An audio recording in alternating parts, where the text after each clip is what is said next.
We are so happy to have Noelle Essig with us. She is the Career and College Counselor at West Bloomfield High School, making sure her students are prepared going into their college years, into their career years at West Bloomfield High School, obviously making an impact on those students. Thank you so much for joining us today, Noelle.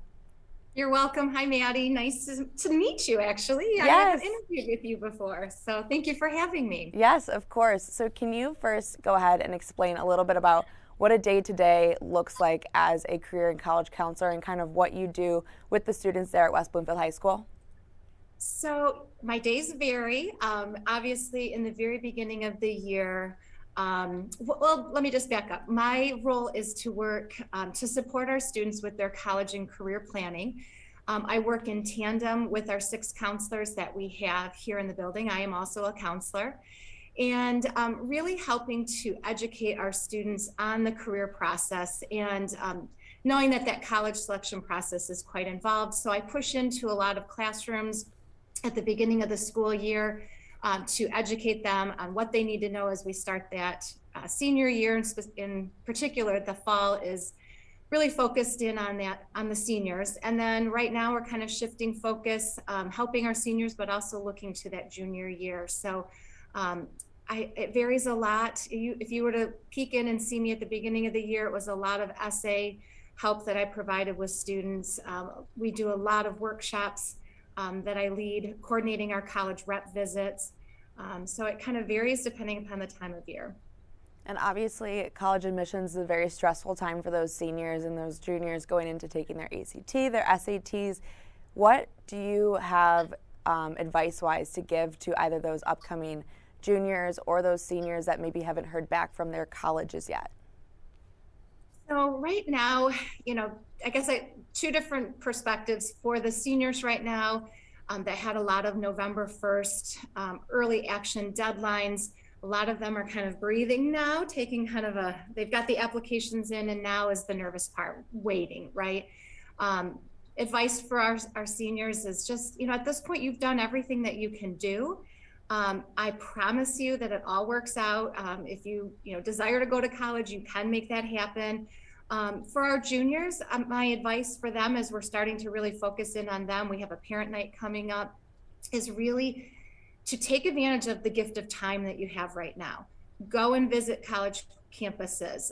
But before we even talk about that, start to explore career opportunities. We're really at a unique point in especially in the state of Michigan, where we want students to research careers. What's the why for going to college? I just finished yesterday. I got back from an apprenticeship roadshow where we know there's a huge need for the skilled trades and some of the opportunities and salary ranges in the skilled trades. So really working with our juniors to know your why, finding out what your strengths are, having a career plan, and then finding out what is the best way to get that degree. Knowing that college is outrageously expensive, we want to make sure our students are very intentional and kind of look at the whole big picture before they just hone in on one school that they think they want to go to. Just stay real open-minded. Some great advice for those kids. And with the COVID-19 pandemic, obviously last year it might have affected college admissions a little bit more than this year, but do you see any difference or maybe hesitation with the kids looking to go to college, maybe the money aspect of it, or even the schooling? I mean, having in-person hybrid classes, it maybe had impacted them in the way that they prepared for college this year. Yeah, I think you bring up a great point. COVID has kind of changed. What I'm seeing is kind of how we look at how we do education. We had a lot of, my neighbors had college students that were home for the entire year. Even now we have some students that are taking things virtually. So I think it's created a thing where families are really starting to think, hey, you know what, if I'm going to pay all that money for a class and I can do it virtually, do I want to look at, could I commute from home? Could I take that class at a community college?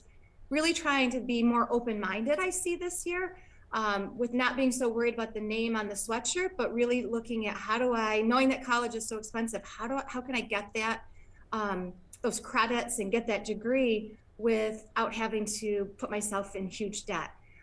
One of the things that I see as a huge difference for our juniors is the whole testing requirements related to COVID. We've seen a lot of colleges, sorry about my phone ringing here. We've seen a lot of colleges pivot and go test optional. So students now that maybe haven't had access to taking the ACT and SAT 5 or 6 times that they would have done in the past, which I think is crazy. Colleges are now being test optional, many of them. So students are having choices whether to submit those test scores. So we've seen a lot of changes because of COVID. And I think there's been some positive things that have come that, colleges have pivoted and view things differently. And the college admissions process is very stressful for the students, but also for those counselors that have to, guide and help all of those kids, especially at West Bloomfield High School, a very large school. What has kind of inspired you to be a college counselor? You obviously have to be very strong and obviously a smart woman, guiding those kids into the next step of their life. I think for me professionally, I have come full circle. So I, once I graduated with my undergrad degree, I stayed working in higher education. So I was a residence hall director at Truman State University. I then went and worked at Bowling Green State University where I got my master's. I was a hall director. And then I went back to CMU and I was an assistant director of admissions. So for me in this role, I've come full circle. I'm very passionate about my job. I love being able to work with high school students. I think they are just the best thing ever.